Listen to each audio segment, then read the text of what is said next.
I know there's a beautiful story about Rampage for you back in your childhood. Can you share it with us? Sure, it's a video game that I used to play a long time, all the time. It was in a pool hall that I used to play, and it's just dingy and smoky. It was a shithole, and I used to go there all the time. And I used to skip school and go, yeah. So it was. I did things because I got into a lot of trouble when I was younger, so I did things that I shouldn't have been doing. But the positive thing about that was I love this video game.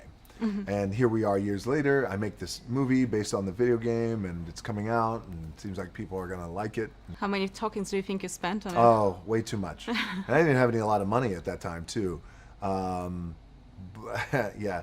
But there was this cool thing we used to do. I shouldn't say this, but my friends were just so like mischievous. They knew how to put a quarter in, a token, and then they knew how to get extra credits. Mm-hmm. So you just put one quarter, you can play 50 games. Can you talk a little bit, how did you decide to join Rampage after the Moonlight Project? Yeah,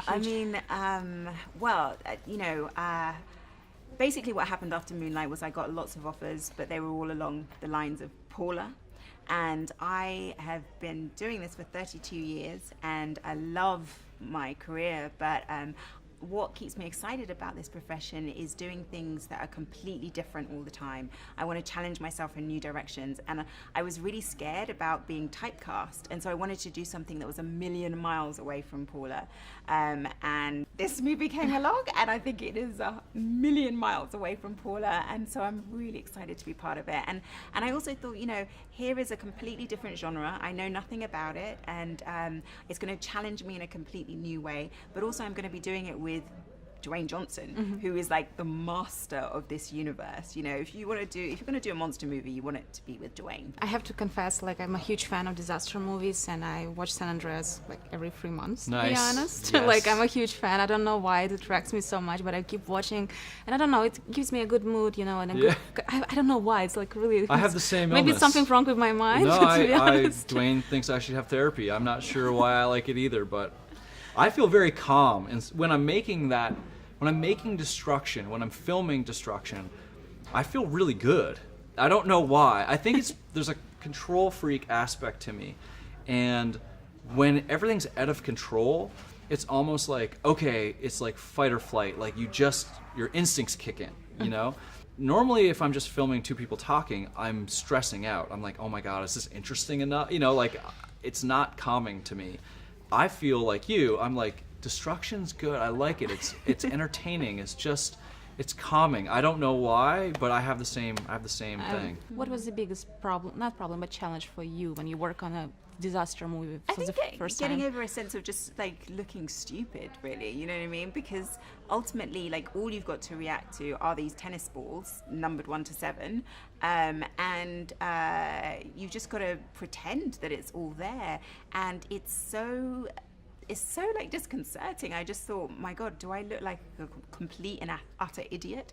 And I said that to Dwayne, and he was like, okay, look, go by the monitors and let them put in what's going to be in the background, and you'll see that actually it works brilliantly. And so that's what happened. Mm-hmm. I went to see the monitors, they put it all together, and then I was like, oh, okay, now I understand. But it was still really challenging, and I don't think I even really got it until the premiere, when I saw mm-hmm. the movie for the first time here in LA, and I was like, that's what Brad's vision was, because 70% of the movie, we had nothing to do with. It was all done in post by this amazing team of people who have done all the CGI, which is incredible. You really enjoyed playing character, even a villain. Why did you enjoy being evil? If you can I say. don't know why, and I'm starting to get concerned.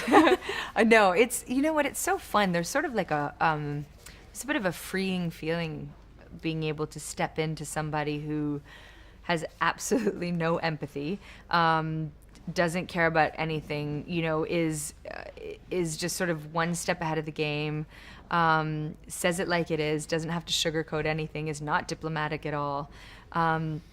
It's just a fun, juicy character to dive into. How hard was it for you to work with Dwayne and Jeffrey, because they're both so charismatic? Yes. Honestly, I usually biggest Dwayne Johnson fan. Yeah. But yesterday I was like, Jeffrey's I know. And don't he tell it to is. Dwayne, please. He Don't tell is. He is. Believe you me. Yeah, he's very charming. No, I mean, I was so lucky because I had both of them. Like, and that was Perfect all my package. scenes. All my scenes are basically with them, and I just spent my whole time laughing.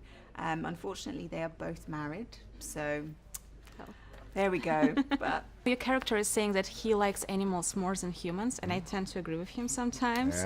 Yeah. So I wondered, how is your relationship with animals? And I've got a really good relationship with animals. I love animals, and we have an awesome dog who is one of my best friends. We have horses in the family, and cows and fish, and in big fish.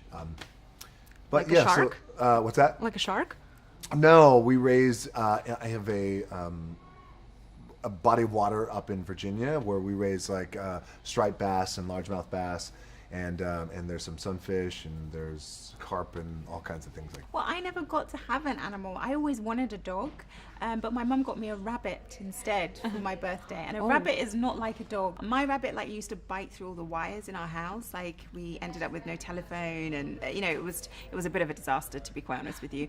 But I'm really hoping for the day when I get to actually be at home, and then I'll be able to have a dog finally. When I was playing this video game, Sylvester Stallone and Harrison Ford were the biggest movie stars in the world. And when I was playing this video game, Rocky 3 just came out, and I love that movie. And Indiana Jones was out too as well. So there was no way I could have imagined, oh wait, I'm in movies, like a movie star guy? Like, no. Ready to do this, buddy?